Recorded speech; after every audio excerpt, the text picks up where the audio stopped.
Welcome back to the Is Too Easy podcast. It's the Lenny Bros back with week one for the NFL season. So excited for the slate.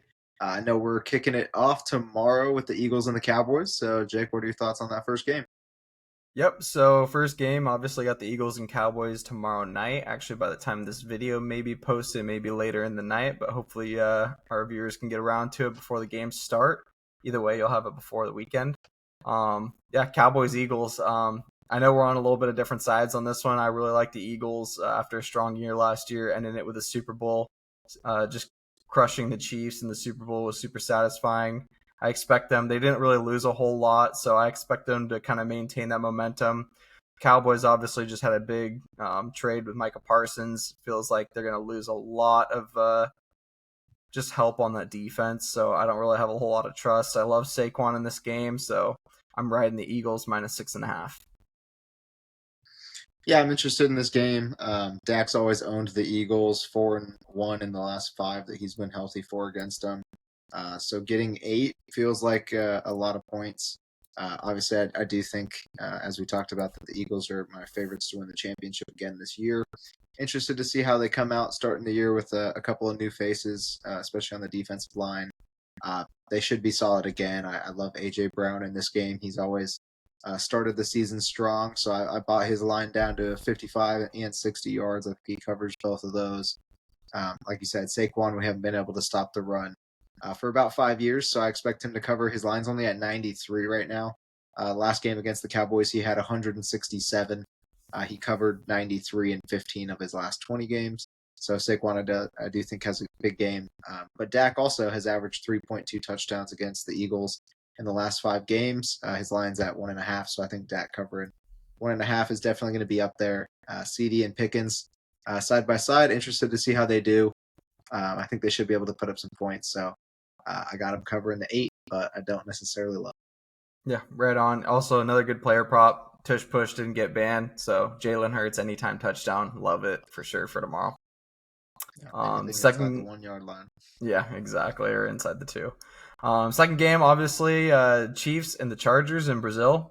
That's going to be a bit of a funky game. Obviously, the out of the states games are a little bit longer travel. Takes a little bit more time for the body to adjust, but these guys are NFLers and it's first game of the season, so I do expect a lot of pizzazz in this one. I think this is going to be a really fun game to watch. I think we're both kind of on the same side of this one. I really like the Chargers +4. Feels like they've really built up, kept their defense and built up this offense, getting Keenan Allen back and a lot of good draft picks along with Ladd in his second year. I think the Chargers are really going to be a team to reckon with. We talked a little bit about that previously in our first video about, this could be the year of the Chargers. Harbaugh's in his second year. The Chiefs, I also love the Chiefs. I do think they're going to be a really good team this year.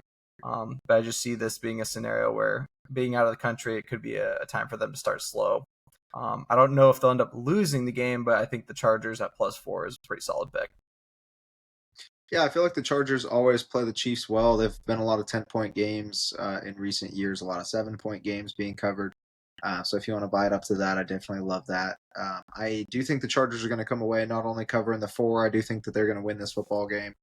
Obviously, Kelsey just got engaged with Taylor Swift. We all saw that. I think they've kind of been busy for the last month or so. And then also, if you're going to bet against the Chiefs, you might as well do it while Rashee Rice is suspended. So their star wide receiver is going to be out those first six games if the Chargers are going to get it done and potentially win this division. I think it starts with a big week one win.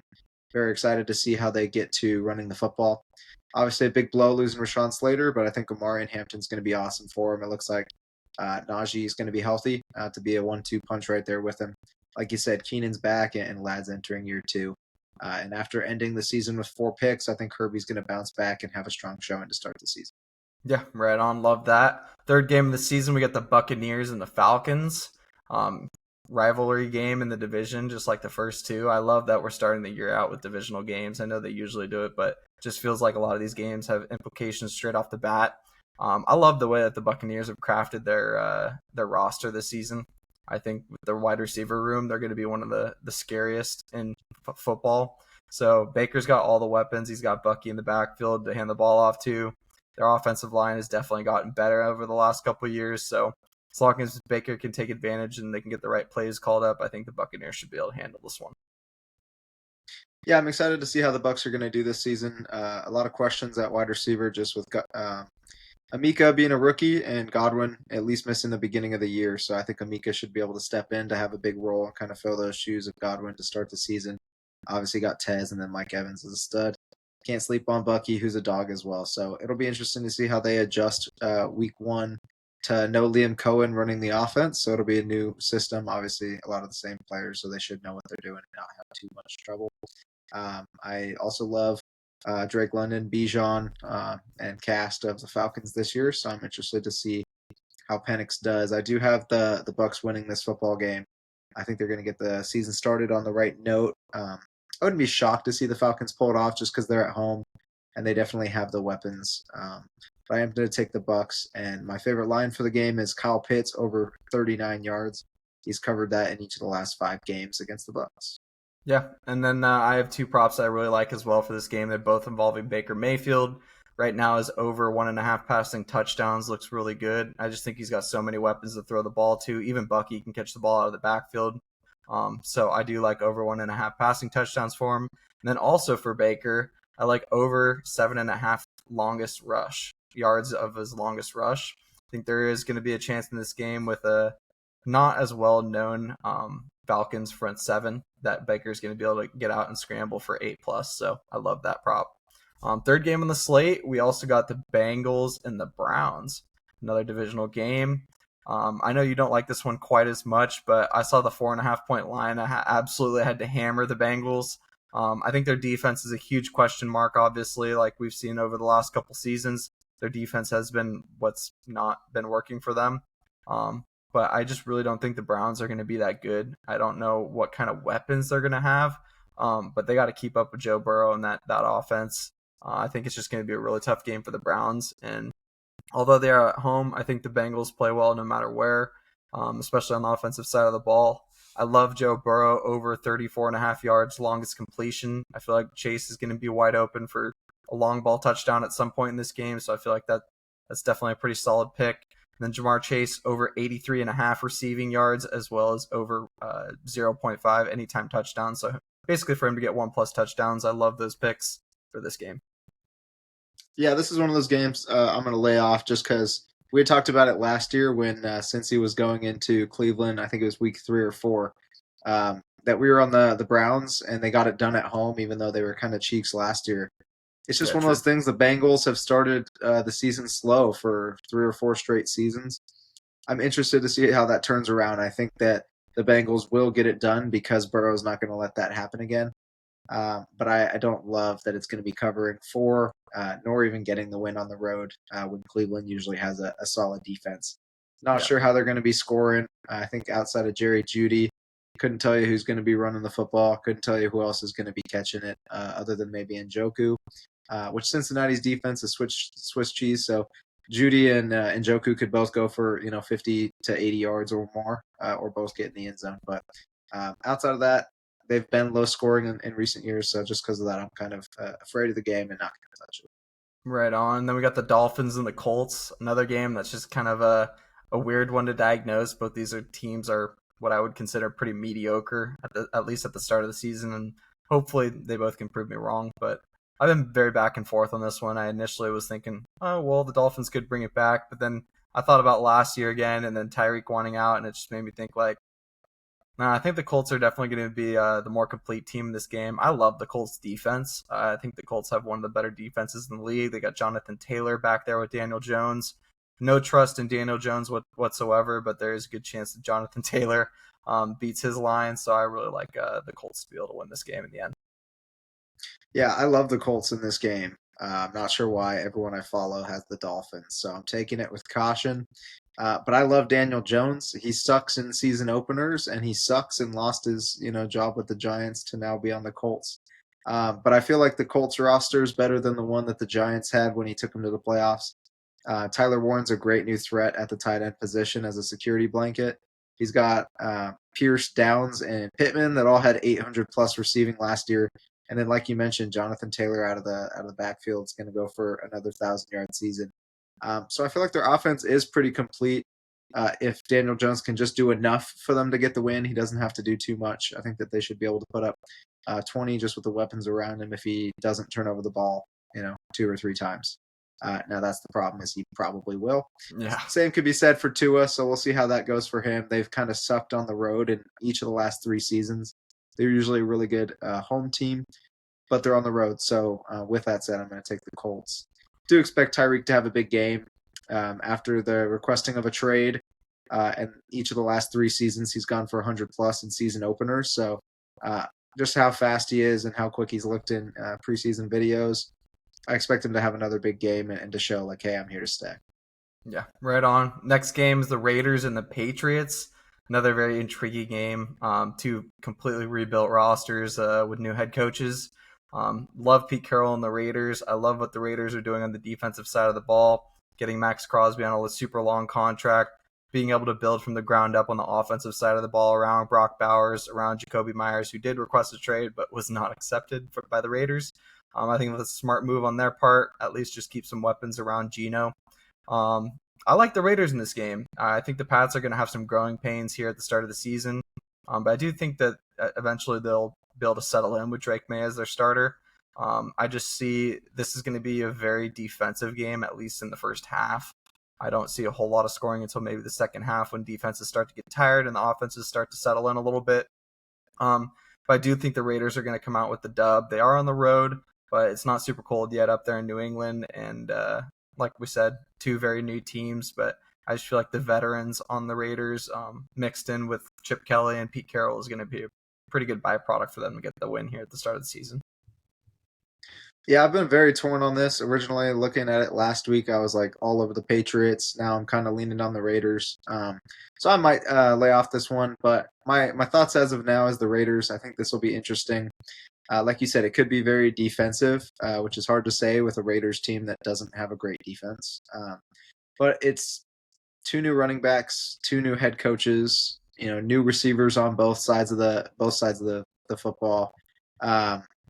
I expect Stephon Diggs to bounce back and show that he's back from Achilles and help out Drake May. So I like his line over 48 yards. But outside of that, there's not much in this game that I love. I'm interested to see how JT does. I'm interested to see how Geno does. Brock Bowers obviously coming in. He's going to have to build a new relationship with Geno, but Geno's been 70% completion for a few years, and I expect him to be able to get the ball to Jacoby if he's playing, but that's another question mark in this game that makes me kind of wanting to stay away. But I definitely like Stephon Diggs to get the ball. I expect Brock to get the ball. Interested to see how Travion Henderson does. Interested to see how Ashton Jeanty does. And Mike Vrabel's back and Pete Carroll's back, just in two different teams and a lot of different weapons around the field. So I kind of expect it also to be a little bit more on the low scoring. Lean in with the Raiders right now, but don't love the game. Yeah, right on. Then we'll move on to the next one, Arizona Cardinals and the New Orleans Saints. Not a whole lot to say about this one. Kind of the same deal with the Saints, completely rebuilt roster, just trying to build around Kamara. And I don't know how much playtime Taysom Hill's going to get. But if their quarterbacks don't show a lot early, I could see him playing a lot in the second half of this game. But I like the Cardinals. I think Kyler is finally going to be able to settle in with this team. Marv's in his sophomore season. So I think that this is a pretty good chance for them to go and get a win earlier in the season. I love Kyler over 221.5 passing yards.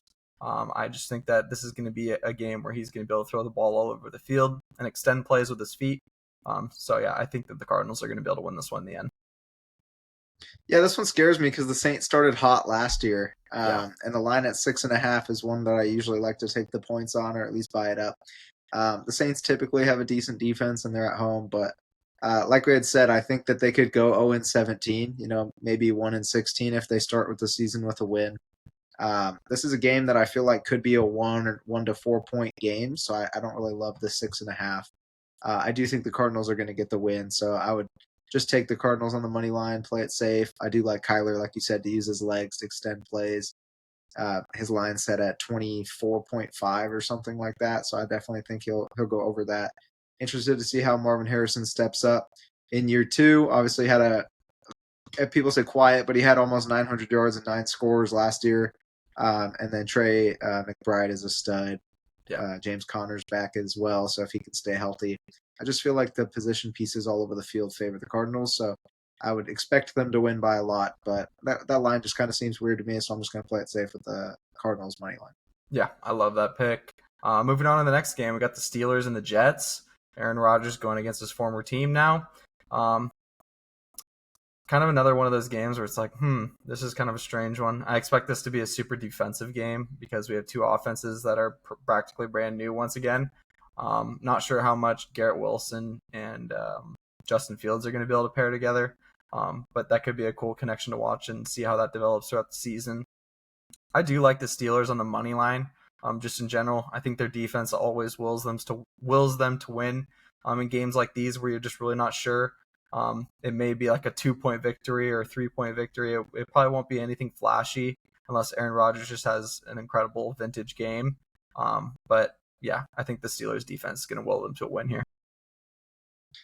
Yeah, another weird game. I feel like everyone's going to look at this game and just go, "Oh, Steelers," because they're rebuilt, phenomenal defense. Aaron Rodgers is there, but it's at the Jets. Like you said, Garrett Wilson and Justin Fields are together, played together at Ohio State, and they had a great connection there. So I think that they'll start the season trying to get the ball to him early. Not sure how well that's going to go with Darius Slay joining an already great defensive team by the Yeah. Steelers.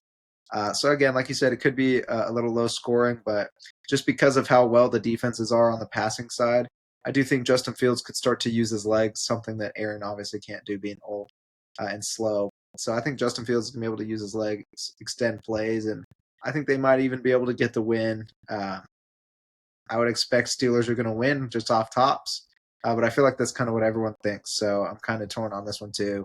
I do think under could be the play for two offenses that really just aren't that good. Yeah, I agree.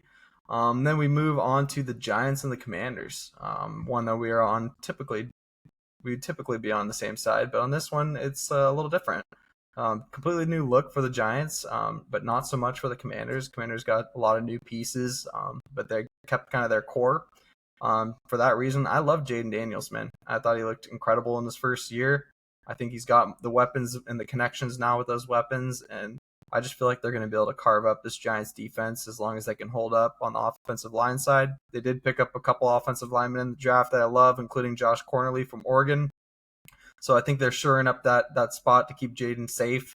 And as long as he can distribute the ball, I do think the Commanders are going to be able to cover the 6.5 in this game. Yeah, this is. I mean, if it was last year, that I was all over the Commanders all year and loved them. I actually love the Giants in this game. Couldn't really tell you why, just gut feeling. I think that they did get better at a lot of places, especially starting on the defensive side. They already had a great front four, and then they added Abdul Carter out of the draft to start it off. I think their front seven is pretty solid at this point, and I think they'll be able to contain Jaden, so he's not going to run for 60. He could do that on one play, knowing Jaden Daniels, but I expect them to be able to contain him a little bit, make him throw it. Not really sure what that receiving room is going to look like. Obviously, Michael Gallup's just coming out of retirement. Terry McLaurin's coming off of a holdout for about a month until he finally got his paycheck. And Malik Neighbors is just a dog on the other side of the ball. I really do like Tyrone Tracy. I think he's going to be able to run the ball effectively as long as it's still in his hands. I don't think Skadabu is going to get many touches quite yet in this season. But I'm interested to see how this game turns out. I think it could be a one-score game going either direction, and I think Giants could pull it off. So with that, I'm just going to take the plus 6.5 by it to 7. Yeah, right on. I also am interested to see how they're going to be able to manufacture getting Deebo Samuel the ball. See kind of what kind of shape he's in as well. Now that they have Terry, they're putting him at kick returner, so I know that he was putting up 31 per return last season. They say he's faster and in better shape and healthier now, so that will be an interesting factor as well. Yeah, definitely. Then we'll move on to the Panthers and the Jags. Another game that I was pretty torn on, to be honest. I think I ended up just going with the Jags money line in this one, just because I feel like the Panthers are going to have a better season, but it's going to take a few games for Bryce Young to really hit his groove. Obviously, he was kind of on and off with a few different quarterbacks, including Andy Dalton last season. But I think that now, having played a year, he'll at least have a little bit more knowledge of what's going on around him. I'm not sure he was really the top football IQ guy, coming out of the draft, even though he was drafted first. But I do think now that he's played a full year, he's got some experience under his belt, and he'll definitely look a lot better. But this is definitely one of those games that the Jaguars have to get while it's in front of them. And first game of the season, I like the Jags defense. I think that they're pretty solid on the front four, and their linebacking crew has always been pretty good. So as long as they can kind of keep the game low scoring, hopefully Trevor Lawrence and that offense can put the ball in the end zone a few times. Yeah, I'm interested in this game as well. Like you said, I don't really have a massive lean. Part of me wants to say the Panthers. Part of me wants to say the Jags. These are two of the teams that I think could surprise people and win a division. I think these are both teams that we had around that 8-9 win mark when it was all said and done. But two younger offenses. I think Trevor Lawrence is going to have a massive bounce back year with Brian Thomas adding Travis Hunter, and then they got Jahan Dotson out there. Obviously, Tank Bigsby and ETN. We'll see how they do. Their run game hasn't been a strong focal point. I do like their defense. They added Jordan Lewis as a corner. I think he's really their only true lockdown corner. So I think Bryce could be able to sling it a little bit. Interesting what they ended up trading Thielen because that was kind of their bet. Yeah, Got Hunter Renfrow to pair alongside McMillan out of the draft. Love Chuba Hubbard, but I'm not sure how well he's going to do against that front seven for the Jags. So because of that, I went with the Jags money line as well. I wouldn't be upset if that lost because I'm rooting for the Panthers. I really like Bryce Young. I like McMillan. I like Chuba. But I really don't think that their defense is good enough to get enough stops to beat a Jags team with a new coach at home. Yeah, I agree. Then we'll move on. Tennessee Titans and the Denver Broncos. This is another game that really kind of is intriguing to me because I'm looking forward to seeing how Cam Ward kind of facilitates an NFL offense. I do think that he's going to actually have a pretty seamless transition from that team at Miami. Miami was good, but they weren't anything special. And now that he's in the NFL, they have built a few more pieces around him over there in Tennessee. And Tennessee's defense is usually pretty solid. The problem with this game is they're playing the Denver Broncos in Denver, and Denver fans are absolutely wild. Not only that, but Bo Nix and that offense got incredibly better adding Evan Ingram, RJ Harvey in the draft. We've talked about this before. I just feel like the Broncos got a whole lot better. Jahdae Barron at corner. They're just deep. They're super deep. They went 3-0 in the preseason. Yeah, they went 3-0 in the preseason. They looked great. And it was pretty much their backups playing the entire time. I think Bo Nix played like maybe a quarter in one game and then 2 drives on the others. So Stidham looked really good. Their backup receivers looked really good. They have like a really deep running back room. I'm not sure how well the depth is going to translate into these regular season games. But as long as RJ Harvey stays healthy and J.K. Dobbins stays healthy, I think that they're going to be primed for a solid season. If they can get the run game going pretty well and keep kind of the pressure off Bo, he's going to be able to distribute the ball to these receivers, especially Court. Obviously, they've built an incredible connection, so I'm going to lay Denver Broncos -6. Yeah, I like the -6 for the Broncos as well. I think the Titans could have a quietly decent year. I don't expect too much from them, but they did add some solid weapons, getting Tyler Lockett to pair alongside Calvin Ridley, who had a solid season last year for them. Yeah. And then they drafted Alec Minor from Stanford, I believe. And he's just a massive target, 6'5", big body. He actually just got the depth chart, I think, wide receiver 3 position over Van Jefferson, who is a Super Bowl champion. Yeah. So I think Alec, he had a really good preseason. They could be pretty good. Pollard is going to be starting in the backfield. Who's got some speed to him, even as he gets a little older. I think Tyjae Spears is out to start the year, I believe. But yeah, like you said, interested to see how Cam Ward navigates his first game. I think it'll be a pretty good transition. Just tough that he's got to go against the Defensive Player of the Year in Patrick Surtain.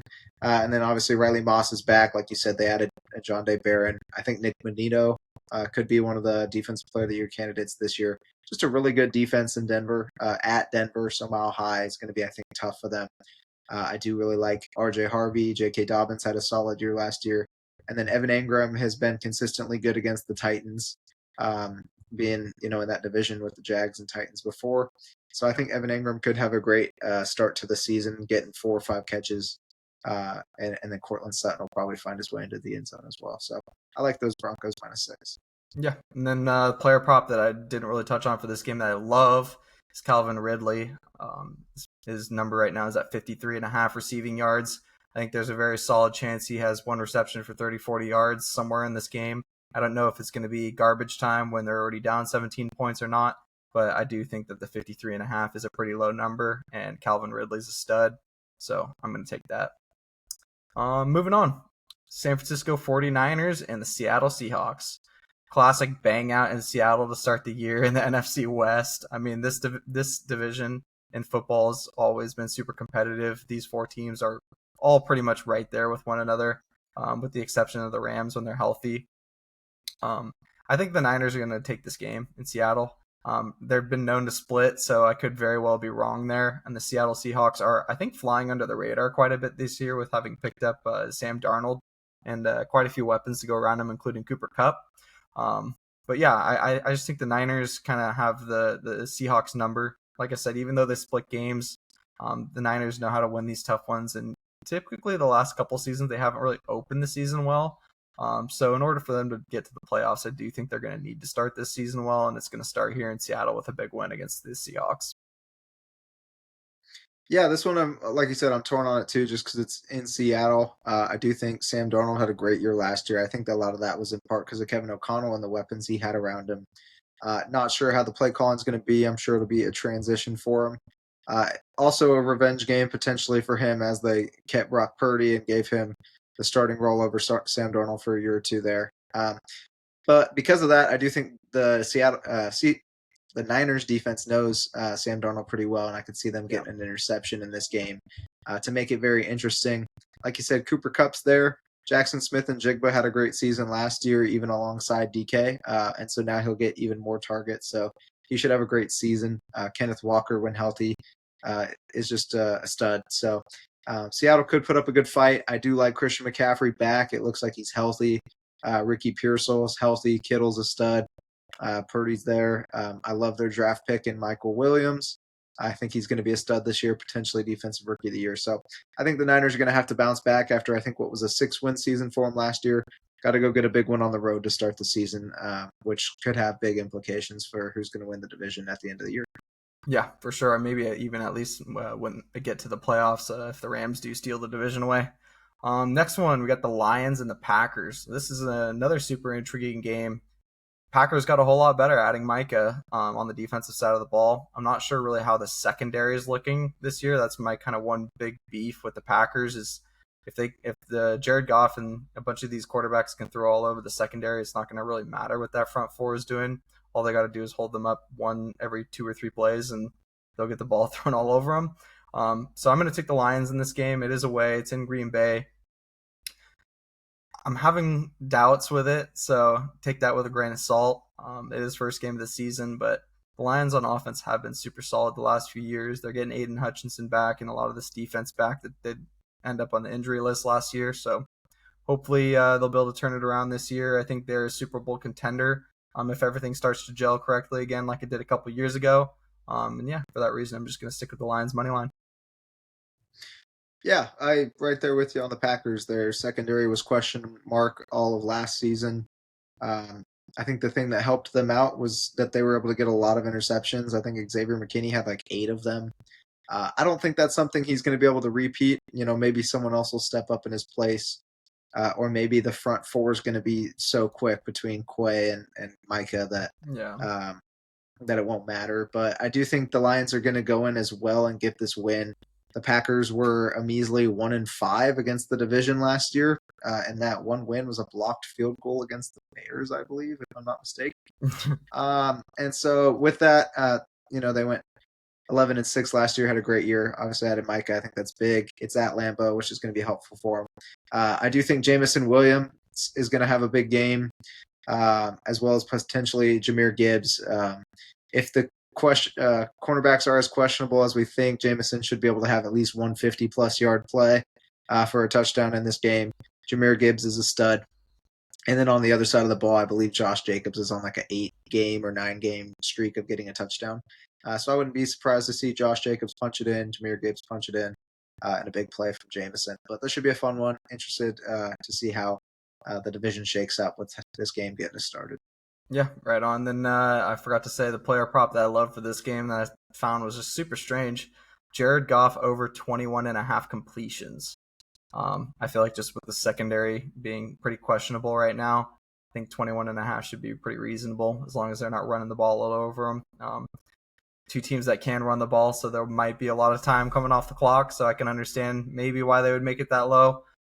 But the Lions do love to just mix it up, throw screen passes, throw simple things that end up being big plays for them. So New yeah, coordinator too, so it could be a completely different scheme, but I'm sure that yeah, they'll stick with what wasn't broken for them last year. yeah. I'm sure MCDC will make sure they kind of figure things out pretty quickly in this season. Moving on, Houston Texans at the Los Angeles Rams. Another pretty intriguing game. Two pretty A solid lot of them. teams that are going to go play each other in LA. And with the health of Matthew Stafford being pretty questionable the last month or so, it's kind of got me like second guessing. But I am going to stick with the Rams. I think the loss to Cooper Cup is going to actually play a bit of a bigger factor, just because he and Stafford really did have a pretty crazy connection. But Puka, I think, is going to be able to fill that void, and they did get some receivers in the draft over the last couple of years, so I do think they'll be able to figure that out. Not so sure how I feel about their running game. I can't remember who their starter is. Not Akers Kyron anymore. Williams. Kyron Williams. He was pretty solid last season, so he's going to have to kind of keep that up if they're going to be able to keep themselves in this game offensively. But I love the Rams defense. I loved the Florida State guys they got last year. I thought that was huge for them. They both played incredible. So I'm looking forward to seeing how Jared Verse and Brandon what's my Fisk. guy, Braden Fisk, end up developing in their sophomore year here this season. So, and also I just feel like Texans didn't get extremely better. I feel like they're marginally better, especially on the defensive side of the ball. But I'm not sure how I feel about the offense so far. But we'll see after this first game. But for now, I'll stick with the Rams money line. Yeah, this is an interesting one because Stafford isn't healthy, so they say, but I know he's going to Yeah, be playing. I think that Devontae Adams and Puka Nacua is just going to be too much to overcome. yeah, The Texans defense has had a lot of issues off the field this season, and so they have 3 or 4 guys that I believe aren't going to be playing. I do still love Daniil Hunter and Will Anderson. I think he's going to have another phenomenal season this year as it continues to get better. So this could be a little more low scoring with the injuries. I could see a 23-20, a 24-20. So I could see kind of a Texans covering or Texans covering and Rams winning. I'm just going to stick with the Rams winning this one because I think that they are going to be able to run the ball effectively and throw it to Tutu, Puka, Devontae, yeah. Higby. As long as Stafford looks semi decent, they should be able to win. I think there's a lot of question marks in play for the Texans offense as uh, Mixon's out for potentially all year, but at least the first 4 games. Nick Chubb coming off an injury last season. He didn't look great after that with the Browns, so we'll see if he's able to return to form. And then there are 2 new receivers for the Texans. I know Higgins is one. I believe Noel's the other, if I'm not mistaken. So we'll see how they do alongside Nico Collins. One thing that's going to be good is Nico Collins. He's a stud. He could probably go for 150 yards and 2 scores if he wants to, and if they feed him enough, which I expect them to do. So I do think a good player prop for this game would be Nico Collins to get a score. Is Tank Dell still on that team? Tank Dell, I believe, was traded to the Eagles. Or no, that was Okay. Mechie. Tank Okay. Dell is still there. John Mechie was traded to the So Eagles. But I don't know if Tank Dell will be healthy yeah, either I was because gonna say I think he he got missed. injured. Yeah. He got hurt again last year for the 3rd straight year, I believe. So that's another question mark. If he's playing, then he'll definitely help that team out. But like I said, the Rams defense is pretty dang solid. So looking On forward the to that fly, that one. also makes me think of Dalton Schultz. His line I saw was at Yeah, for 28 sure. yards, and he could be a solid veteran go-to option for C.J. Stroud if no one else is open outside of Nico Collins. Yeah, and I mean if they do struggle to run the ball, I think CJ's line is at like 239.5 right now for passing yards. So that could be a pretty intriguing line to take specifically for this game. Moving on, another game: Ravens and the Bills in Buffalo. I know we're on opposite sides of this one.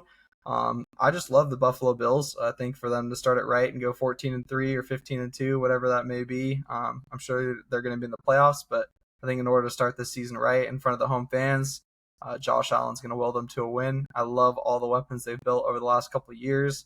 I think that they've just managed to do this with super young guys, which is pretty incredible from Brandon Bean. So really loving to see kind of how the Bills team develops over the first couple games, and I think that they're going to be able to get this one.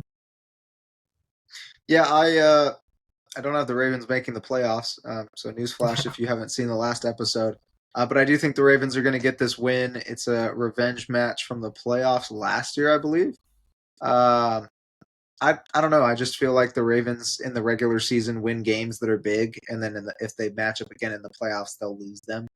I do think, wow, the Ravens are healthy. On paper, they have arguably a top three team in the National Football League. I don't believe the Bills on paper are that good, although I have them in the Super Bowl this year. Yeah, So I'm going to take the Ravens money line.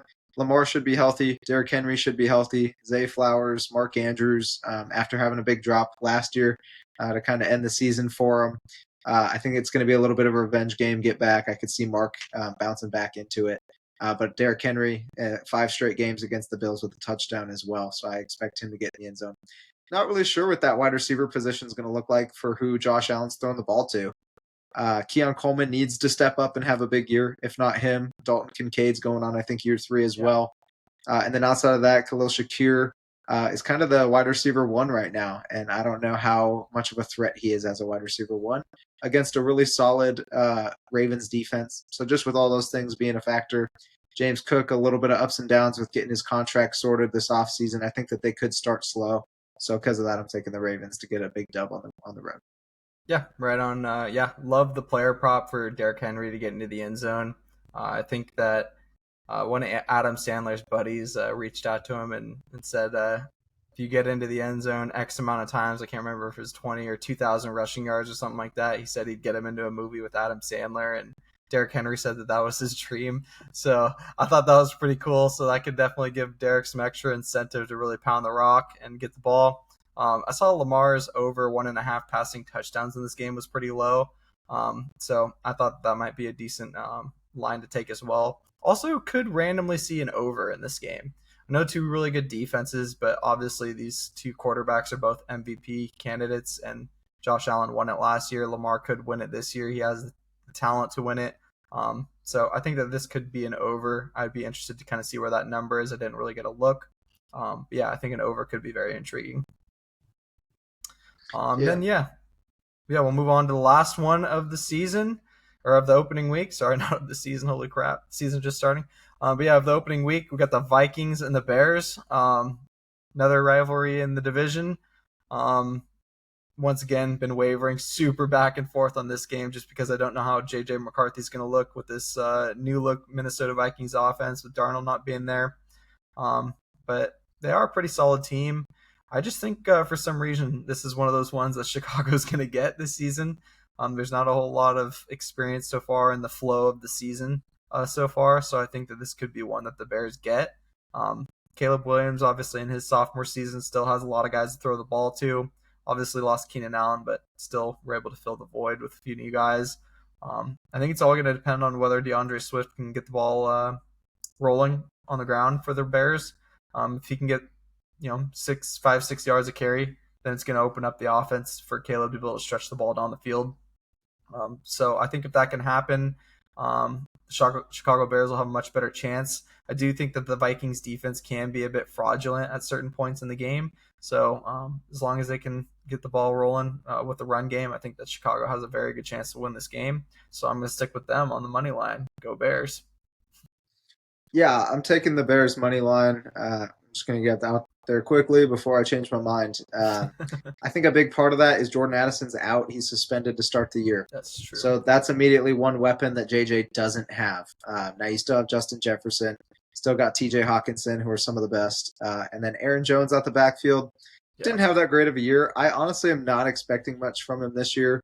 I know there's a lot of people talking about Jordan Mason, but Jordan Mason sucked to end last year too, so I don't really know why there's so much hype around him going into this season. Maybe it's just because the Vikings won 14 last year. Yeah. But because of that, I think they're a little overhyped at the moment. And I'm very interested to see how Ben Johnson does with this Bears offense. Like you said, if they can get DeAndre Swift going, I think that opens up the game a lot. Obviously, DJ Moore is going to be taking some carries at running back. He's going to be doing screens. He's going to be all over the field. I think that Laporta had a great year under Ben Johnson a couple years ago in his first year, so I could see Colston Loveland getting involved early just to give yourself a security blanket outside of your other weapons. And then Romo Dunze and Luther Burden are both, young talents at the wide receiver position alongside DJ. So I think that they find a way to get it done. It might not be pretty. It'll probably be a close game, maybe even a game-winning field goal when the game's tied or you're down by 2 with a few minutes to go. I do think the Bears find a way to get it done, so I took them on the money line. Yeah, right on. This is another one of those games that I could see being super low scoring, just random field goal at the end when you're down 1 to win the game. Chicago at home, their fans are always super passionate, whether their team sucks or not. So yeah, I do think this could be one of the ones that the Chicago Bears get. Bears. Yeah, duh Bears. But yeah, that's gonna wrap it up for NFL Week 1.